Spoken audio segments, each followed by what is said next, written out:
Hello everyone, welcome back to another figure review. Today we have the Hiya Toys Skull Devil figure. This is what I've been looking forward to since they announced it. So here he is, and the box is bigger than I expected, so I hope he's going to be a big figure. Front of the box shows the figure with the skull island on it. With the figure, and to the side of the box shows him with a little bit more of a background. And turning him around, not too much going on for the back of the box. You see the skull crawler, along with some of the general information about Hiya Toys, where you can look them up for their social media. It's Twitter, Facebook, and Instagram, and their website. The other side of the box kind of shows the going alongside with that one. And that is the box. Let's get him cracked open and take a closer look at him. And here he is out of the box, and boy does he look good. I was worried with the promotional pictures and all, he was either going to be too large or too small. This guy looks really well, like he looks fantastic. Gives you the traditional spin around on him, show you what it looks like. The tail is very long, obviously. And yes, one of these days I will actually get a spinner that spins on its own. But this guy looks really good.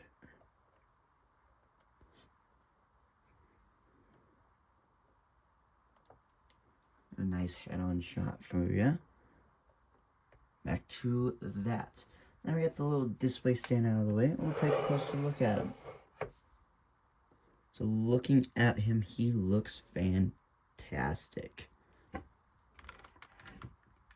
He looks really good for the paint and detail on him. Looks scrumptious. Opening his mouth. He looks really good. I heard some people were saying that they should have added the extra row of teeth on the top, but I think Hiya decided not to add them so you can get the mouth closed. I think that works really well. Looks good with the detail. With the light, you can kind of see it through the camera. He's got this like dark green, like mossy color tint to him, alongside with the blacks, charcoals, kind of a mix of brown in there as well. The white skull looks really well done. I think that's supposed to be his eye, which looks good.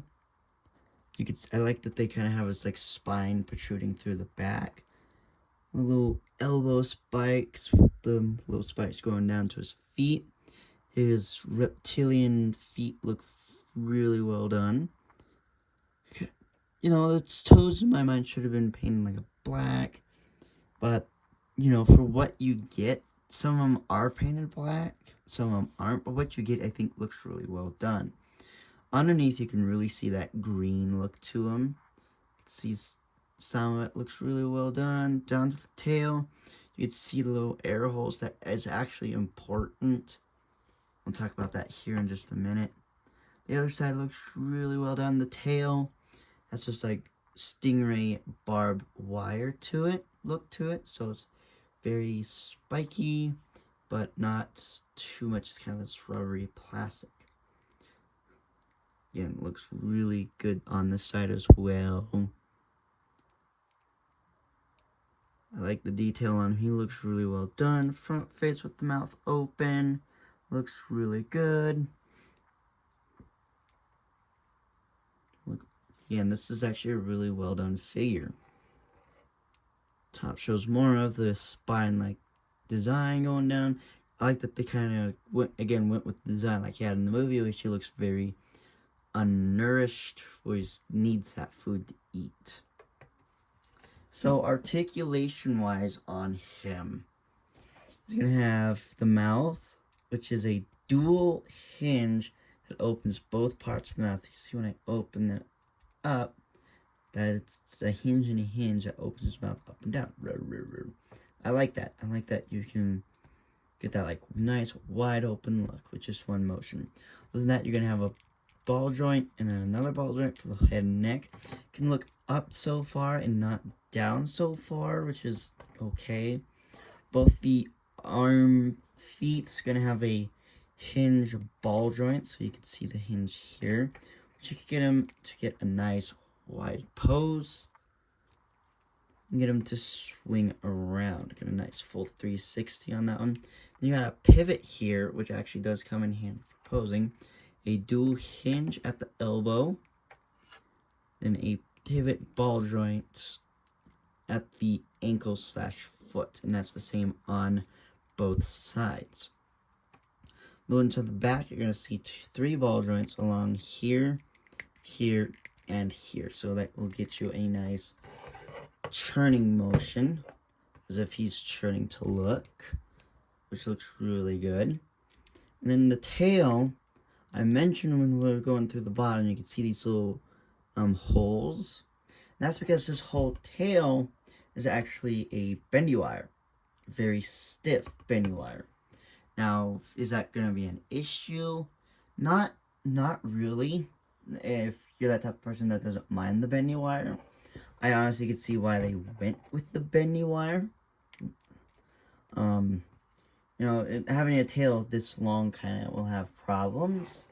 I mean, some SH monster arts even have long tails that droop and are not sturdy. So I can see why they went with the bendy wire. I've also heard people say, will the bendy wire break over time? Not this one. This one feels really like a thick one. So it's going to be, I mean, I'm using a lot of pressure to bend it. Most of the time I'm just going to have it in this flat position anyways, like he's dragging it, mostly like he does in the movie. But I don't have any issues with the bendy wire personally. And you can also see the toy name on there as well. But I think this guy looks really well. Articulation-wise, looks fairly well. Works well, I should say. One thing is I wish he can look down just a little bit more. Considering that he can't really look down. But other than that, I think he looks good. Let's get him sized up with some other figures. So, here we have him next to the SH Monster Arts 2021 Kong figure. And I like the way these guys look. Even though this Kong particularly is used for the Godzilla vs. Kong, you can still use him to pose with the Skull Devil or Skull Crawler. I think they look really well together. And speaking of Kong, here he is next to the NECA 1933 Kong figure. And I think these two actually look good together as well. Especially if you have the Skull Island Kong figure, which is almost the exact same as this one, except it has a few more accessories. I think these two would be great for a photo shoot, or just standing next to each other, or posing, stop motion, whatever you want. I think they'll work really well. Though we never saw them together, here they are. I mentioned GVK, so here it is next to the SH Monster Arts Mechagodzilla. These two would look really well if you could get him in the position where he uses his beam for the first time. These two would look really... Speaking of GVK, here's the SH Monster Arts 21 Mechagodzilla. These two look really well together, considering that same scene that I mentioned where he uses his beam for the first time. You could get him in that same pose with or without stance. I think would look really cool. They work well together, and they are really good figures. So all in all, this is a very well put together figure. Very solid. I can pick him up and thrash him around without anything falling off or popping off. He's very well put together. Kind of reminds me of the old Godzilla NECA figures. So this is a very well done figure. And for anyone that wants to complete their Monsterverse collection, want to add to that collection. Other figures on their way. The SH Monster Arts San Diego Comic-Con Kong figure actually have on the way. The Hiya Toys Shimu got announced, so I have her on pre-order. Alongside the Kong Skull Island figure is on his way as well. When will some of those be delivered? I don't know. The San Diego Comic-Con Kong is supposed to be here within the week. So hopefully the rest are supposed to be in. Also, the Hiya Toys female Muto is supposed to be shipping out at some point soon from what I've heard. So hopefully we'll have her as well. Other than that, this has been a great figure. So, if you're excited for all those figures that are coming up and more that might be a surprise along the way, don't forget to like, don't forget to subscribe. I'll see you in the next video. Bye.